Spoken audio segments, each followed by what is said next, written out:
the Auburn Tigers and their run through Nashville. And we'll work our way to maybe they're seeding a little bit of a snub there. But Auburn, a dominant performance yesterday against Florida. The Gators lose their big player early on that sort of, I don't know, the game was trending that way anyway, but losing a big 7-footer early on, it changed the mood on the bench for the Gators. But Auburn looks like they're playing good basketball at a very good time. Well, I brought this up yesterday on our selection show. If you were watching the game, I know you were in the arena yesterday, and I don't know if you heard this, Brown, but Jimmy Dykes, who was the color analyst on the broadcast, said coming into the tournament, this is the most balanced team in college basketball. And I really don't have a problem with that. I mean, guard play is iffy at times. Baker Mazzara has been fantastic. But if you get good, solid guard play with what you've got in the front court and their ability to protect the rim and the depth on the bench, and this is a dangerous team. And I'll say it again, I really believe if it was a 4 seed in a different region, it would be one of the sexiest, trendiest Final Four selections out there. But they got a tough draw. They really do. Of all the teams in America, I've started paying closer attention to these metrics of every national champion in so many years has come from this group of teams, right? That's right.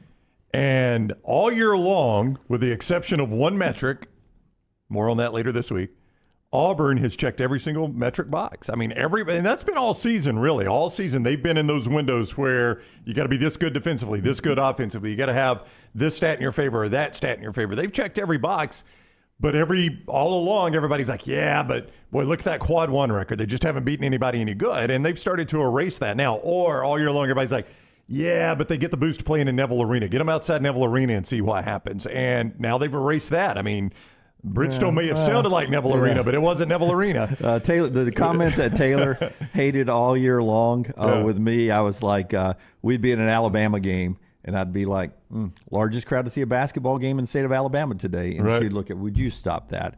And I said yesterday, more Auburn fans seeing a basketball game in person today than all season long, because more Auburn fans were in Nashville watching that game than could fit in Neville Arena. You know what's funny is I was pulling out of my driveway Saturday, and my neighbors had just backed out, and they stopped, and we were just conversing in the street.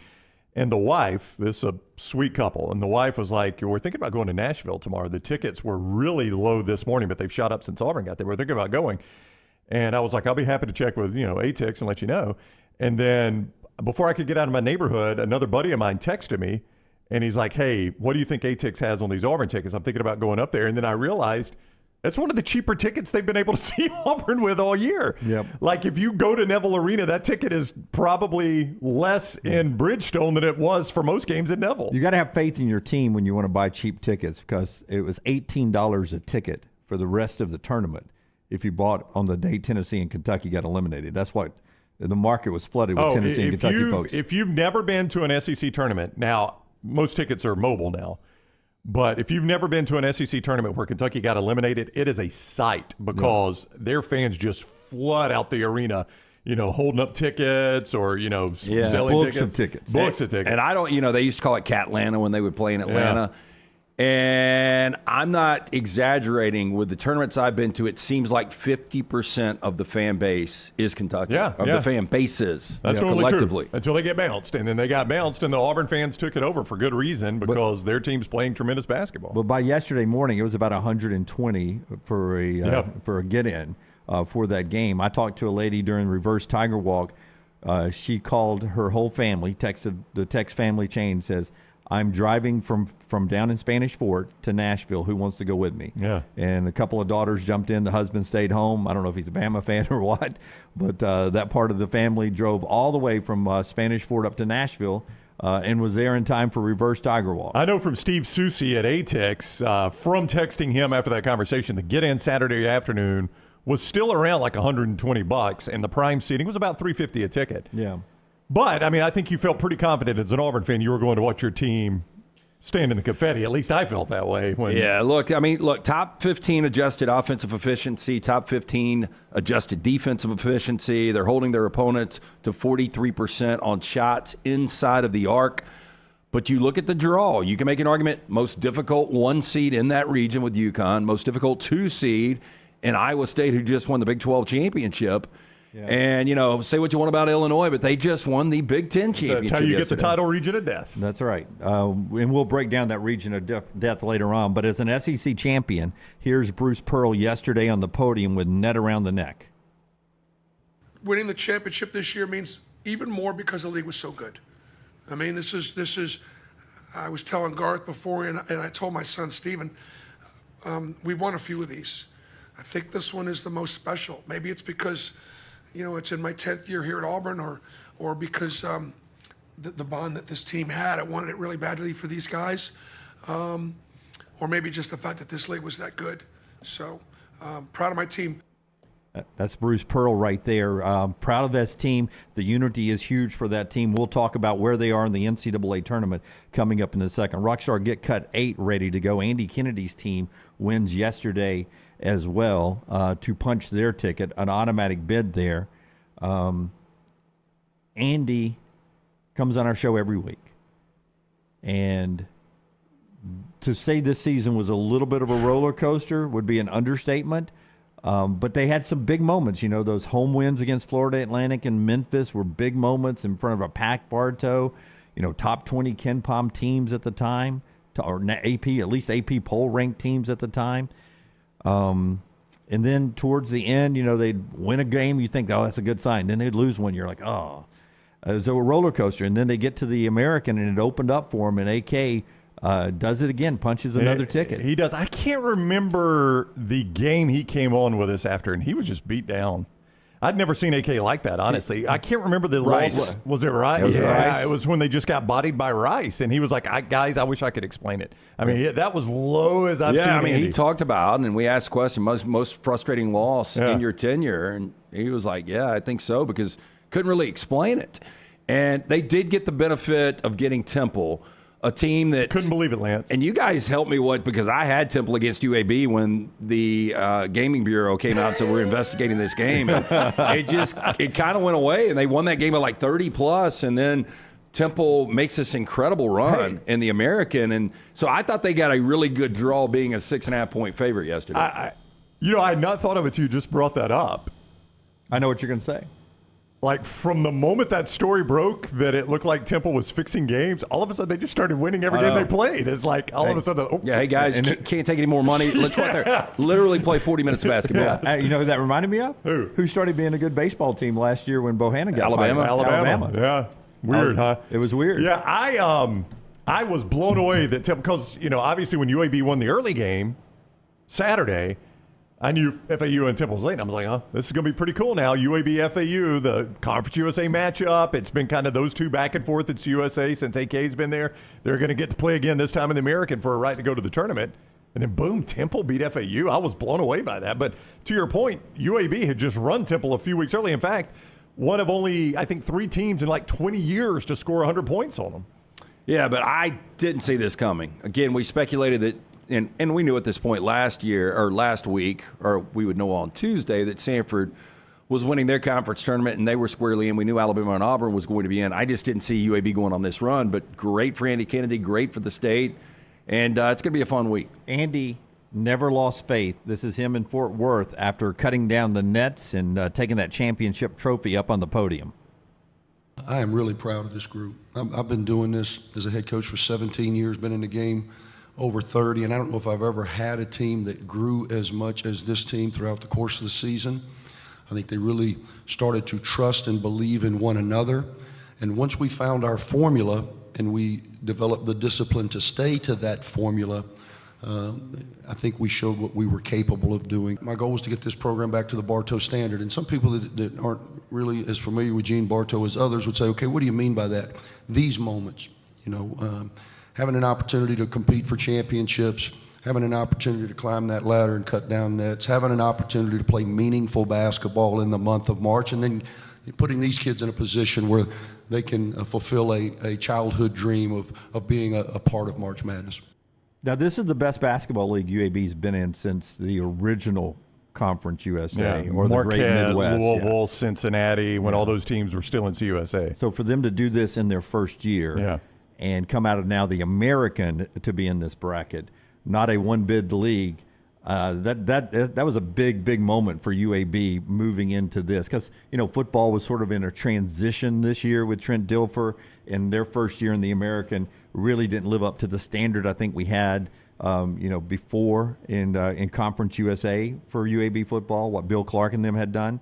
But this was a big moment for UAB to not only get in this tournament, but to sort of put their flag in the ground as an American conference member and say, we're going to be here and play a little basketball, boys. Yeah, and you've got a guy in Yaxel that is a matchup nightmare, and he is a guy that can take a game over, and UAB starts hitting those threes. It's a dangerous team. I can't remember which one of you said it in our show yesterday, our bracket show, which is available on YouTube if you want to go back and see everything that we talked about as the brackets were being released yesterday in our watch party. One of you said that he is built with one win to become one of those March Madness stars. Yeah, that was me. I think maybe they would have to get to the Sweet 16. They would have to upset Auburn. But with his name, it's a unique name, Yaxel Lindenberg. I mean, it's a pretty cool name, right? Yeah. And his style of play, he's one of those guys that a lot of America has not seen play, Lance. And if he's got a couple big games and they spring the upset of Auburn, or Yale, but most likely Auburn, they spring the upset of Auburn and make it to the Sweet 16, I think he becomes one of the players of this tournament that everybody's talking about. Yeah, and I brought up that's good and bad. It's good for UAB that you've advanced, but it's bad that you've got everyone coming after this guy probably in the transfer portal. Yeah, exactly. Yaks, it's UConn on the phone. Phone Yaks ringing off is the Houston hook. on The way phone, that guy plays, he is a walking double-double. Yep, 100%. And it's not a fluke. I mean, they play good teams in the American, and this guy puts up a double-double almost every single night. We know who everybody's playing. Auburn has got Yale. Yale, by the way, if you missed it, buzzer beater to beat Brown to make their way into the tournament. Alabama's got Charleston. UAB's got San Diego State, and Samford's got Kansas. We got the start times yesterday for those. Samford plays on Thursday, 8:55, late game against Kansas, so most of the nation will get to watch all of the end of that game. Then on Friday, with UAB, Auburn, and Alabama all out in Spokane, UAB early window, 12:30 Central Time, UAB San Diego State.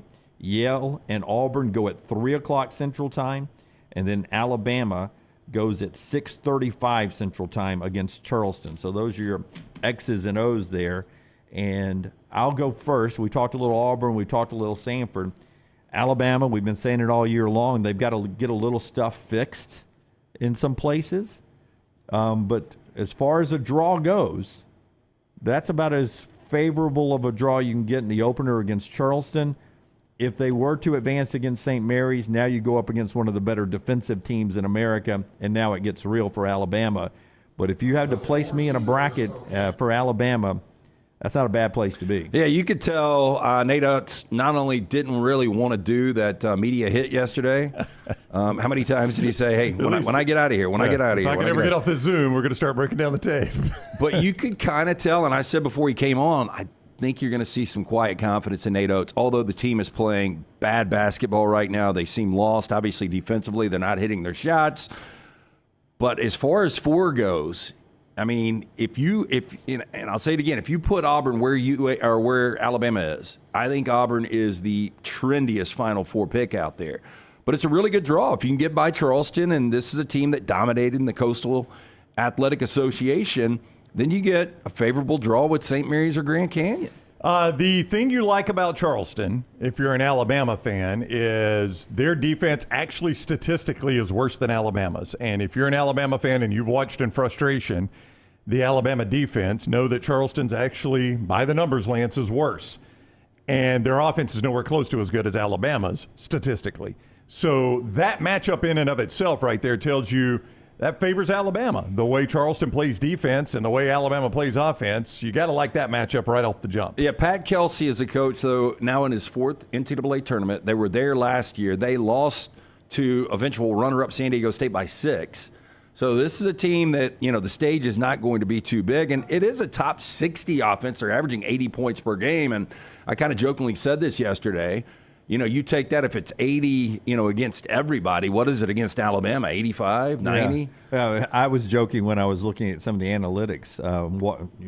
After I'd left the show yesterday, when you guys started talking to Steven and then the Nate Oates news conference, I was looking at the analytics and I was like, I wonder if Alabama will wear the NBA East All-Star or NBA West All-Star uniforms when it comes to the playing defense in this contest.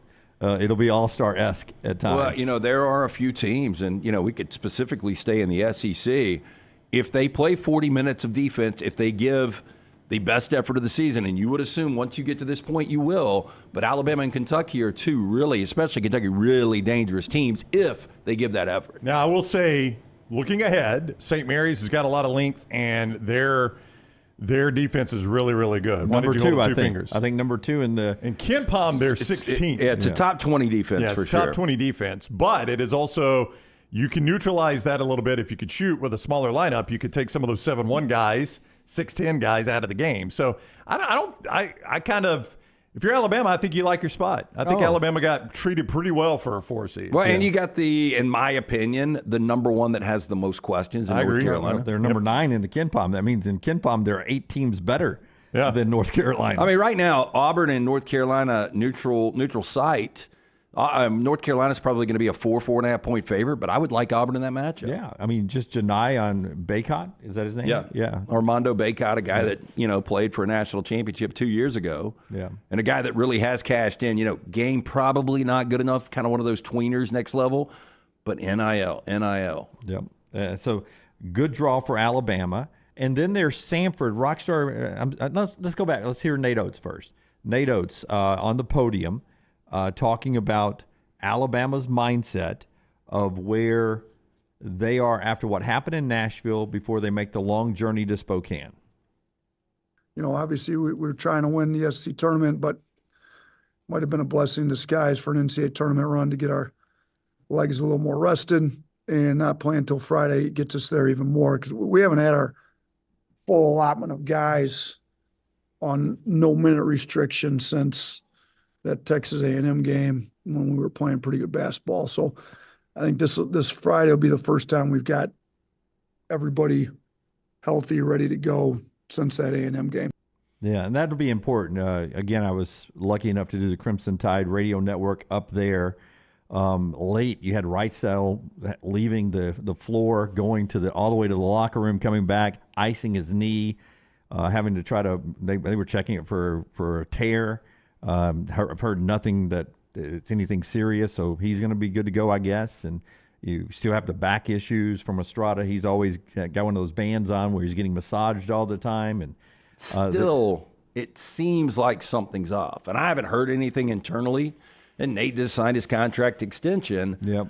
But there seems to be something missing. We knew defense was a problem, but now it's just watching them. It seems like something's off. Well, Pringle and Grant aren't playing like they didn't play too bad down low the other night. Just Florida we're so good with those bigs inside, but Sears nobody's hitting the threes. Yeah, and that's the problem. When half of your attempts are from behind the arc, you've got to be able to hit those shots, and especially like if you play bad defense and you play at the pace of Alabama and you're missing your threes, that is a recipe for disaster, and that's what you saw in Nashville. Because it almost is a flow for them, right? If you hit a few threes, there's a flow to their game, and when you're missing them, it just feels so herky-jerky. Yeah. It just never feels smooth. There's no rhythm at all. But last year, the exact opposite was true. They came out of the SEC tournament where they were making everything they were looking at. Right. They were playing elite-level offense. Brandon Miller was fantastic. And they got to the tournament, and their offense really did not click the entire tournament. It was enough to get past who did they play in the opener? I forget last year. I sat there and watched the game. Yeah, I did too. It was Lafayette? Yeah, no, it was the team that played their way in. And then Maryland. Maryland led that game early, and Alabama was kind of sluggish. Was it St. Peter's? No, it was not. And then when you got up against San Diego State, there was never any offense in that game. They could not hit a three. So you hope, all right, if that can be true, if it can be true that I can come in as a red-hot shooting team and then my shooting disappear, the reverse can also be true, that I can come in struggling and I don't have a whole lot of answers, and for some reason something clicks and all of a sudden I'm making everything I look at and I get to the Sweet 16. Brown pointed this out, and I think it was off the air. We talk about the committee and what sense of humor they might have, and I'm still shocked that you had Samford as a 13 and both Alabama and Auburn as 4s, and you didn't have that matchup. I thought for sure we would see that matchup. Well, keep in mind Greg Byrne and Martin Newton, right? They're both on the committee, yes. Yeah. Texas A&M Corpus Christi, by the way, was the team we were all grasping for. I remember they won their tournament to sneak in. But yeah, I mean, that's again those ADs have to recuse themselves, or a conference commissioner, if they're discussing teams in their school or in their conference. But as I always point out, they walk back in and look at everybody else in the room too, and they're like, "Okay." Yeah, so Why is nobody making eye contact with me? Well, so Trev Alberts, your former athletic director at Nebraska, now your current athletic director at Texas A&M. When he walks in that room and he says, I mean, that's like the last thing he probably wanted. What, playing Nebraska? Yeah, because I'm sure he's got, well, I don't know this. I was sure that he's pulling for Fred Hoiberg and those guys. Sure. And how awkward is this situation? Give it to me. We were going to unveil it later, but here it was. Deleted tweet. Got deleted quick. Deleted tweet, LT. Trev Alberts. Well, this will be fun. Sweating emoji. Congratulations, Coach Hoiberg. Congratulations, Coach Williams, VBCD. I don't know what that means. Yeah, why would you delete that? Somebody, I would imagine, at your new employer said, "You wait a second. You're our athletic director, and you're congratulating the other coach." And I don't know what VBCD means, but at some point, I'm sure he said, "May the best team win," or "Good luck to both guys." Boy, if he's already getting policed on his text, Yep. it's going to be a long tenure. Yeah, absolutely. So he deleted that one, and he will. The Nebraska fans that were responding to that tweet were, "Oh, please go to the game, so we can boo you, so we can boo you." That'll show it. I don't think. Do you guys think we'll see Trev Alberts at the game? I don't think he's going to be at that game. I don't know. Oh, you don't think he'll be at the game where his team's playing? I don't know because I athletic director. Well, I just think he takes away from what's going on. I mean, people aren't going to be talking about Buzz Williams and Wade Taylor. People are going to be talking about the athletics director. That's a great point. And then there's this scene real quickly as we continue with this extended first segment here. Samford down at Homewood outside of our great sponsors Odie's and Bandwagon yesterday. An amazing crowd. National TV got to see this moment from up top. Here's how it looked when Samford's name was back in the bracket for the first time since 2000. Kansas, an NCAA record 34th consecutive appearance, and they will face Samford. How about that? That's pretty cool. How about that right there? And look at that pretty crowd. cool. And the whole national audience got to see that on CBS, right down in the beautiful downtown Homewood there. I think Kansas, if healthy, is a dangerous team, but McCullers has had that shoulder issue that it's a bone bruise. It hadn't gone away. You look at Dickinson, he's actually got the one with the dislocated shoulder. That's right. The deep bone bruise from McCullers, which won't go away. If those guys aren't healthy, this isn't a really good Kansas team. When they're healthy, it's a team that beat Kentucky, they beat UConn, they beat Houston. So it is, in my opinion, one of the better teams in college basketball when healthy. I just don't know if they're going to be healthy. I already heard somebody this morning, and I forgot who it was. It was a national personality. He likes Samford to win this game. Davis said it on the show last night, yeah. Seth Davis said, "This is where I set myself on fire. I think Samford beats Kansas." Well, this is one of those things that with Kansas, without playing with their stars during the Big 12 tournament, although that was a quick exit, they've lost their final 2 games by a combined 50 points. They were 4-5 in their last 9 games overall. If they get behind a Samford team that plays a top 15 pace and hits almost 40% of their threes, that could be a recipe for disaster. But again, I think if Kansas comes out and if they are healthy, it's a bad matchup. By the way, highest rated team in KenPom, not in the tournament, was number 25 St. John's. Yeah, Ricky not happy about that. Oh, boy, he went off. He was not happy, but 24 teams ahead of them in the KenPom, all in the tournament. But in Auburn's region, the East, now don't let the fact that Auburn's going to Spokane fool you. They're in the East. UConn is the number 1 overall seed in KenPom, too. They're the number 1 rated team in KenPom. Number 4 in that region is Auburn, number 4 overall in the nation, and they're the number 4 team in KenPom. Yeah. So they were 15th on the NCAA tournament official seed list. So a lot of people look at that and they're like, well, if UConn's the overall number 1 and Alabama is number 16, how did Alabama not get that 4 seed? They're playing in the same place. So I ask you guys, look, you're going to have to beat a 1 at some point anyway. Right. Potentially, unless the one gets upset. There are certain ones that are better than others. Well, yeah, you think UConn is significantly better than North Carolina? No, better? Just better. Did you just say better, not significantly I'm just better? saying if they played their best basketball 10 times, I think UConn wins that game over North Carolina 7 times, maybe 8. So if Auburn is the 15th. Hold on. 7 out of 10 seems significantly better to me. Well, I mean, yeah. For one seeds. I mean, you're talking about one seeds. Yeah. So your 4 seeds, Duke, Kansas, Auburn, Alabama, are in that order, or at least these are the teams in the order of the seeding list. Let me say it that way to eliminate confusion. Duke 13, Kansas 14, Auburn 15, Alabama 16. So a lot of Auburn fans are like, okay, based on that NCAA seeding list, how are we getting the overall number 1? And I guess the committee would say, well, the trade-off on that is you'll get to play in the East, which is closer to Auburn.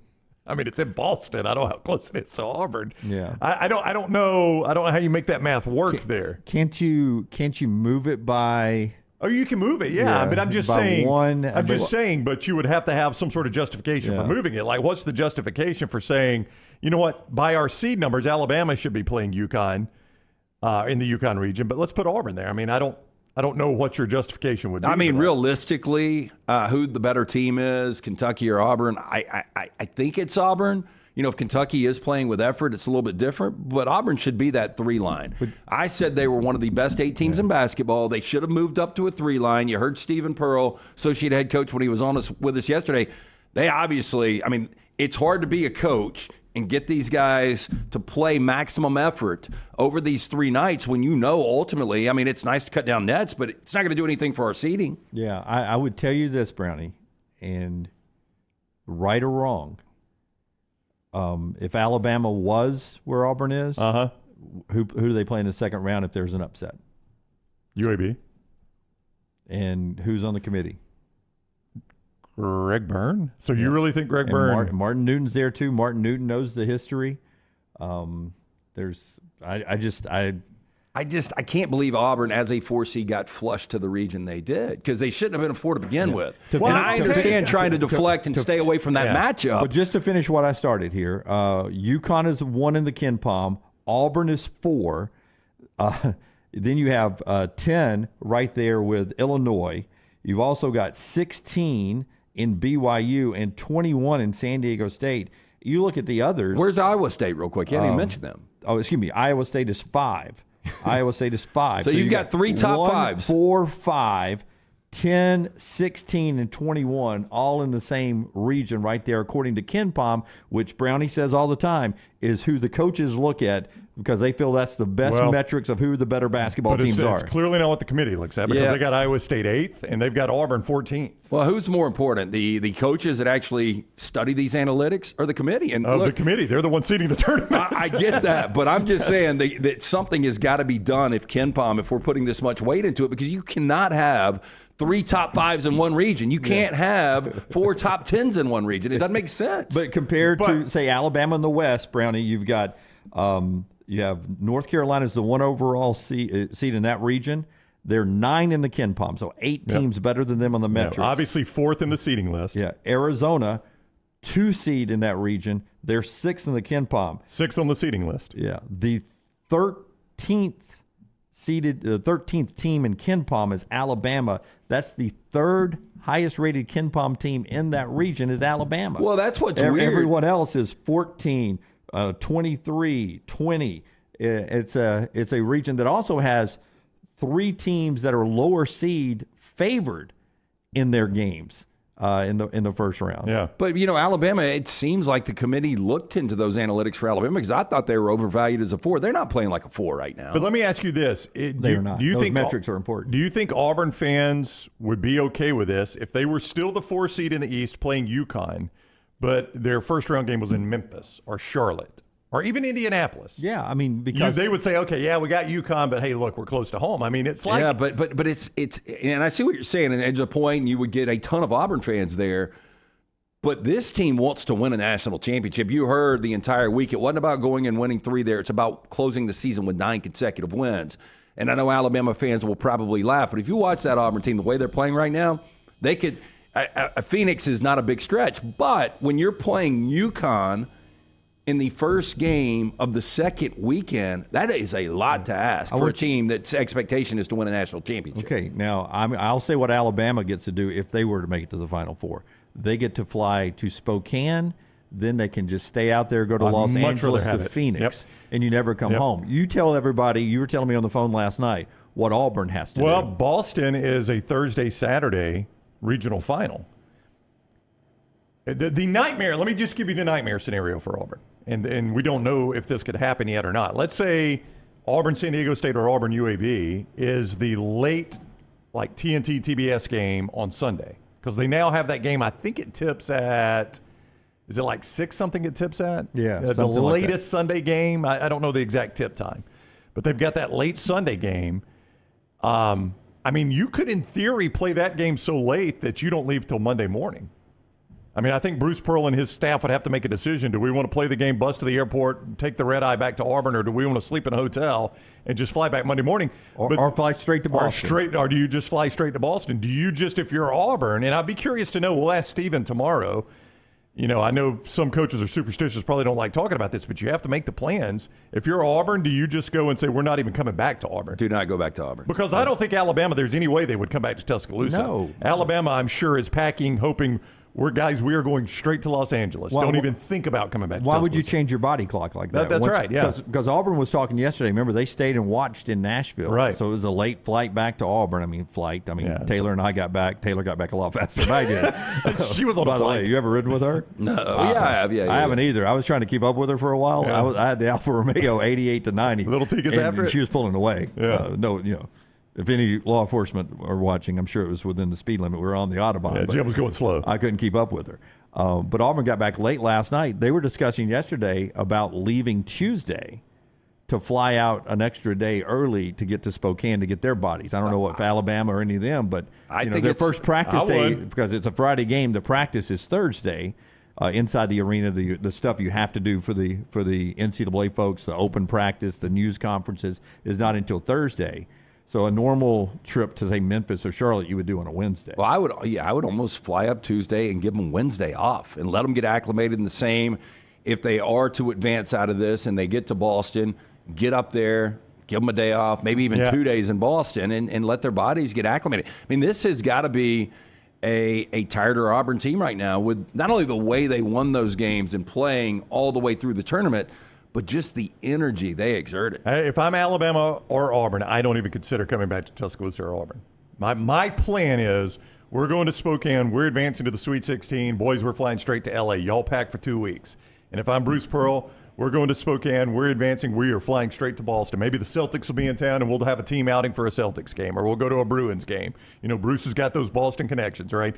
That's where we're going. And I don't even consider for 1 minute returning to Auburn or Tuscaloosa. You know, Wimp's best team in Alabama, I thought, well, at least it had a chance, was the one that ran into Loyola Marymount. Yeah. And they were out west. Yeah, they stayed out west. And Yeah. they stayed out there. The 91 team, Yeah. 90-91. Yeah, I can't remember where the first round was. Was it at Long Beach or something like that, or Fullerton, or I don't know. But it was out on the back West when Coast. they used to play on campus. Yeah. And then they stayed out there and moved up the coast, I believe, maybe Yeah. to San Francisco. Maybe it's fuzzy, but I just remember Alabama stayed out there, and that was the smart thing to do. I didn't pay off. Wimp could advance, but I mean, it would make no sense to come back. Yeah. So for Alabama, Spokane, L.A., Phoenix, if they were to get on a magical hot streak and make it to the Final Four, just stay out west. I'll remind Auburn fans may not want to hear this, but I'll remind it anyway, and it's being mentioned a lot in the chat room there. This is probably a similar discussion that Iowa fans had last year. Like, now, wait a minute, we're the higher seeded team, and we're going to play Auburn where? Well, it's in Birmingham. Okay, so how far is Birmingham from Auburn? No, it's an easy drive. Yep. Are there a lot of Auburn fans in the city of Birmingham? Oh, yeah, they're everywhere. Yeah, it's going to be a sellout, trust me. You'll feel like you're playing in Auburn's arena. And who talked about that? Kelvin Sampson did last year. He did, He was like, we're the #1 overall seed, and we're having to play Auburn in Birmingham? Yep. Yeah, that was a bad draw. And if Broome hits his free throws, who knows what happens. Now Sampson caught a little bit of a break because of the way the tickets work in the NCAA tournament. That was in the same session as the Alabama-Maryland game. So it was a pro-Auburn crowd, but it was not like playing in Neville. Iowa, we were all at that game. Yes. Iowa was playing in Neville Arena. Yep. I mean, that was a road game for Iowa, the higher-seeded team. Yeah. So, but to your point, there were a few Alabama fans that were roll Cougs in that game. They were making some noise for Houston. baskets. Yeah. I mean, once Houston started on the roll, the Alabama fans jumped in. Yeah, and by the way, out in Spokane, because 3 different games involve Alabama teams, a lot of the noise, I would imagine, will be coming from other fan bases from our state cheering against other in-state teams. And it's going to be a mixture, too. UAB fans against UAB Alabama. just cheering against everybody. Yeah, I want the chaos. I don't know if you guys know this. If you've turned on ESPN, they've got a women's tournament that's going on, too. But I had SportsCenter on for a minute this morning, and they keep pushing all these matchups. But I noticed, because that's all it is women's tournament. Yeah. Apparently, they don't know a men's tournament's going on. But I saw that Alabama is out west for the women's. Yep. So they're in Portland, maybe? Oh, I don't know. I haven't looked at that bracket yet. I try not to get confused. Yeah, well, just if you go to ESPN.com or turn on ESPN, you're going to see it. But it's the men's tournament right there. We're watching it in studio, men's first round. Yeah, they finally popped it up. But anyway, my point is they're in Portland. So it's like all of Alabama's teams are just getting shipped as far west as possible. True, yeah. I would say even the football team had to play in the Rose Bowl. They did, yeah. Can we play anything close? Somebody did. I won't say who, but somebody did say in the hallways yesterday outside of the team meeting at Auburn, they were like, I knew eventually we'd pay for getting that Birmingham region last year. I'm just pointing it out because I know a lot of Auburn fans don't like getting sent to Spokane and being in UConn's region. And given the choice, you'd probably rather have traveled last year and get the favor this year when you're a 4 seed. I get it. We talk a lot on this show about Ken Pom and metrics, and basketball is just built with metrics. Even more, it seems like more now in metrics than baseball is even. Providence head coach Kim English, whose team was one of the first 4 out, had this to say. It wasn't on live television. I wish it was, but you can see the local news mics. I love it when local news has to pull out the beep machine. Here we go. Yeah, I think the analytics are bullshit, right? I think you could schedule bad teams in your non-league and beat the snot out of them and beat them by 50 and 60. And I think coaching for so long, it's been a gentleman agreement. I mean, you have a large lead at the end of the game. You know, for health reasons, you take guys out to get some other guys opportunities to play. You take guys out. But right now, it might be a change in college basketball, where beating teams by scheduling to beat teams by 40 and 50 might be a thing to do. But when you get into this league, the analytics aren't going to look very good in league. Yeah. Wow, shot at his league? Yeah, so you take a shot at the Big East? I think because you get beat up a little bit in the Big East. Gotcha. The Big East got 3 teams. I know, and I thought they were a better conference than that. The Mountain West got 6. Yeah. And if you watch any Mountain West basketball, it's a good league. Yeah, they're good. I thought the Big East was too, though. But, you know, the Big East had 3, including St. John's, and I know we'll get to the Patino comments in a little bit, that were squarely on the bubble that ended up being on the outside. Yeah, so it was a there's always people that are upset. And, by the way, we're going to go to 12 here in – you know, we had upset Florida State in college football 4-5. We're going to go to 12 this year, and 13 and 14 may be a little upset as well.